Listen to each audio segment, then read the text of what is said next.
Buenos dias. Hoy es martes in España, and the sun's coming out here in beautiful Costa Blanca and Denia. As promised, back going through these songs for the new record. First, I'll take a second to say thanks to all the positive messages that have been sent to me for the first streaming single from the record, the longish take on the classic Birds song written by Gene Clark called 8 Miles High. People seem to be really digging it. It was, like I've said before, it was like a bit of a last minute kind of things, spur of the moment kind of thing to do that, because we were sort of sitting around with time on our hands waiting for certain things to happen. But yeah, what started out for fun turned out to be something that was quite interesting and quite good, so it's positive and happy. So I'm going to move on to another song which is on the record. Now, before I left Sydney, I had a band with some really close dear friends, Carrie, Phillis, Craig Jackson and Scotty Nash. It's called Carrie, Phillis and the Downtown Three.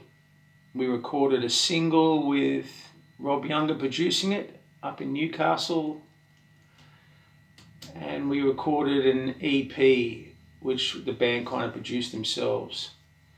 I think the EP has 4 songs. It's a 12-inch, has 4 songs on it, and the single just the 2 songs.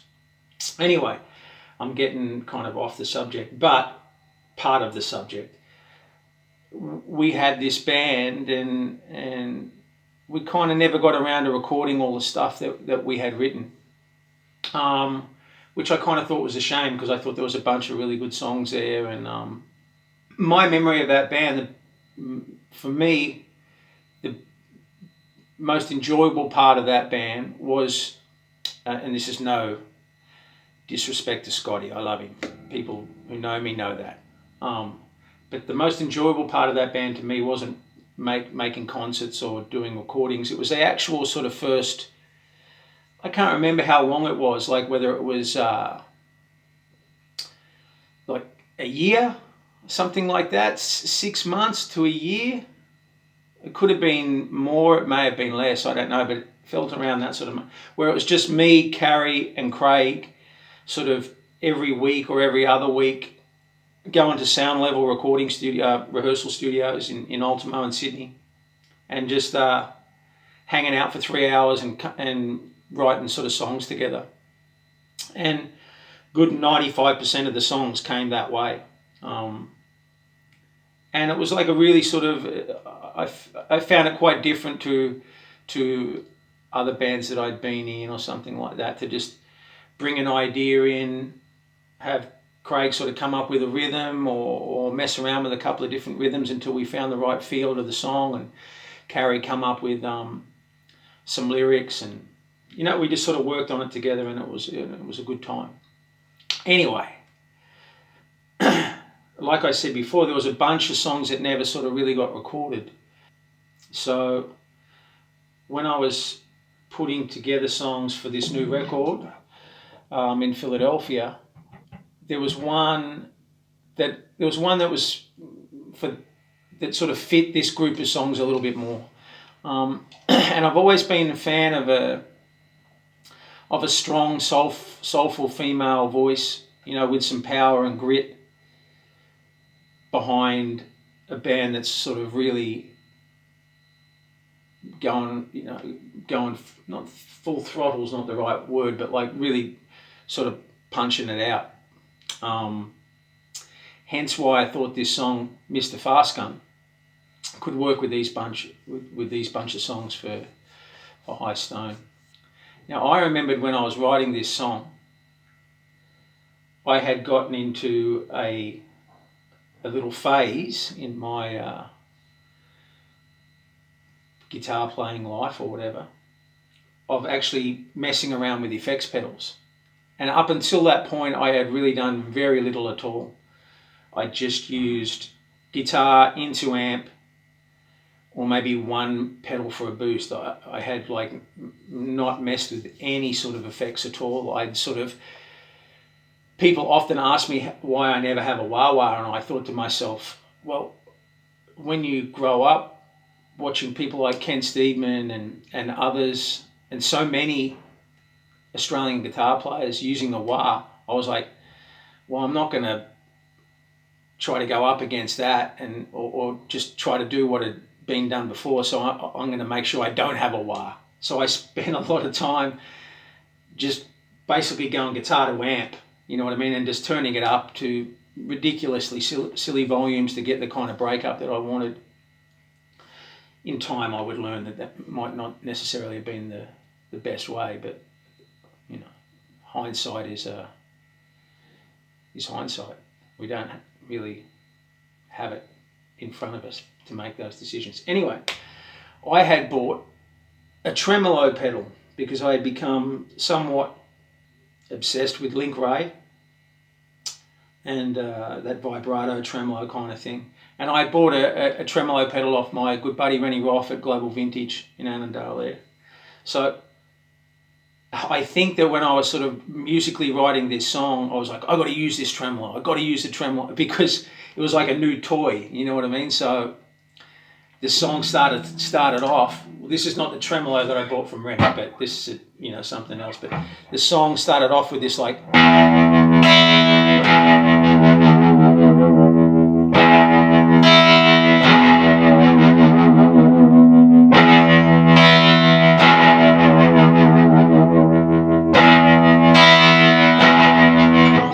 Kind of like that nearly like that AC/DC homage kind of thing to Hell's Bells or kind of something like that. I mean, I didn't know that's what it was at the time because I'm not the hugest AC/DC fan, although I really dig the feel of the band. It's not necessarily, I like it. I won't go any further, but that's kind of where it was coming from, that sort of ominous sort of thing. So when I took this song to Philly, I wanted to sort of make sure that I had that sort of signature thing going at the front with the tremolo, which we did with Jamie used some old 60s effect or something like that, which he'd be able to tell you what it was, but I can't remember now.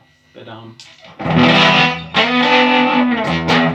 yeah, I really wanted some sort of toughness and stuff like that. So when I sat down with Jeff Casno, the drummer, I sort of acoustically played him the track and we sort of talked about the feel of it for about 5 or 10 minutes, which is what we always did before we were about to record something. He'd go in there and we'd sort of settle on some sort of feel or tempo or something like that, and we'd knock it out.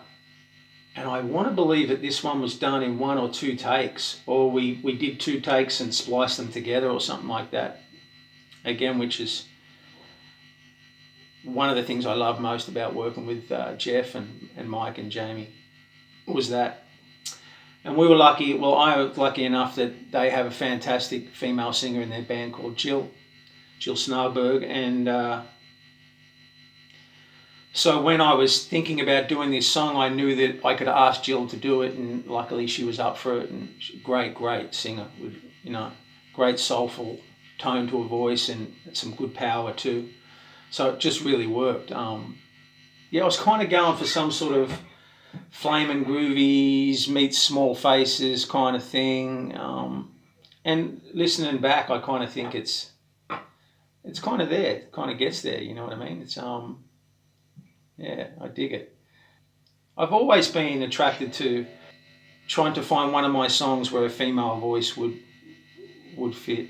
I think that was the idea of, way back when me and Carrie first talked about doing something together. I was really attracted to the idea of writing towards having a female sing the songs. I remember on the first Johnny Casino and the Secrets record, I had that song, I Should Have Killed You, which was definitely, I thought if a man sings that song, it's whatever. But if a female sings that song, it has more power. It seems more intense to me. That was the.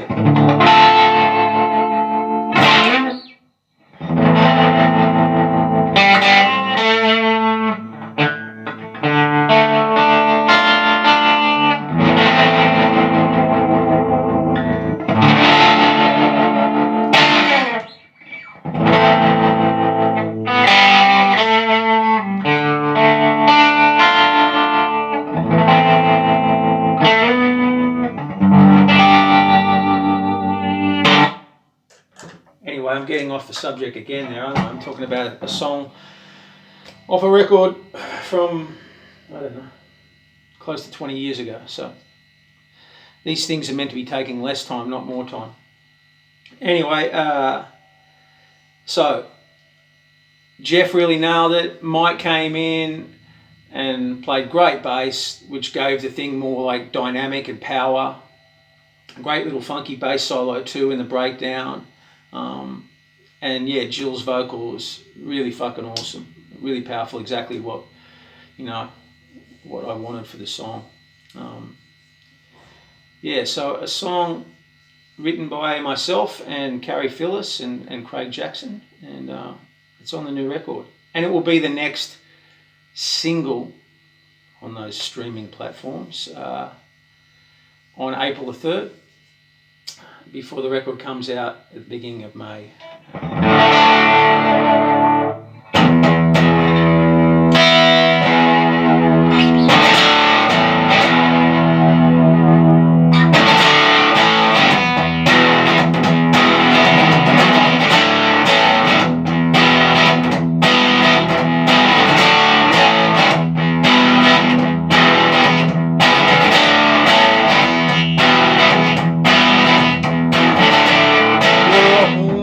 Heartbreaker, not my kind of man.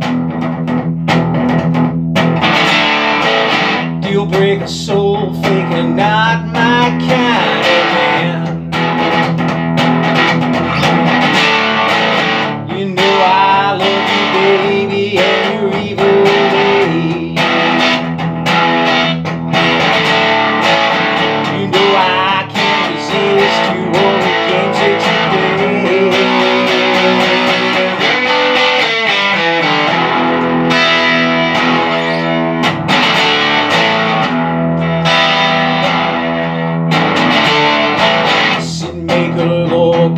Not my kind of man. You're through the soul sake, not my kind of man. The day that I first saw you, remember what you said.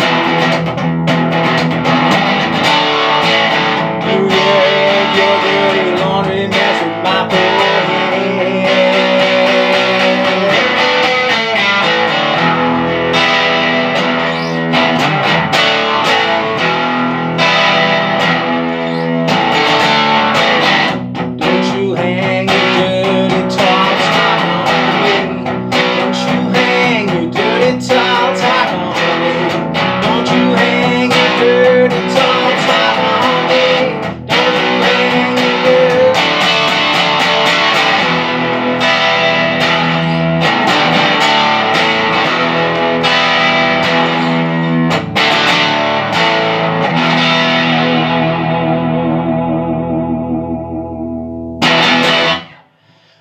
Well, maybe some of you will get that reference, Flamin' Groovy's Small Faces thing. Imagine it with, a great singing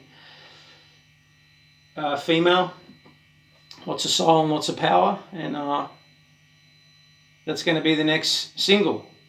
Yeah. Life's pretty good here in Denia. Me and Mara got a couple of trips planned, so we're looking forward to that. I'm thinking about ducking off to Virginia to see some friends. But yeah, thanks a million to Joe and Wally at Cheersquad, and to Gerardo and Antonio at FOLC Records, and I'm looking forward to everyone not just hearing the next song off the record in April the 3rd, but the entire record on May the 3rd. So be good, enjoy yourself. And happy birthday to me old mate Michael Evans. It's his birthday today. He's not a bad fella. He's nearly 50. Doesn't look it. He's closing in on 50. I was telling him that shit starts to get real when you turn 50. I'm not sure how much more real he wants it to get, but it might get more real. Love yous. See you later.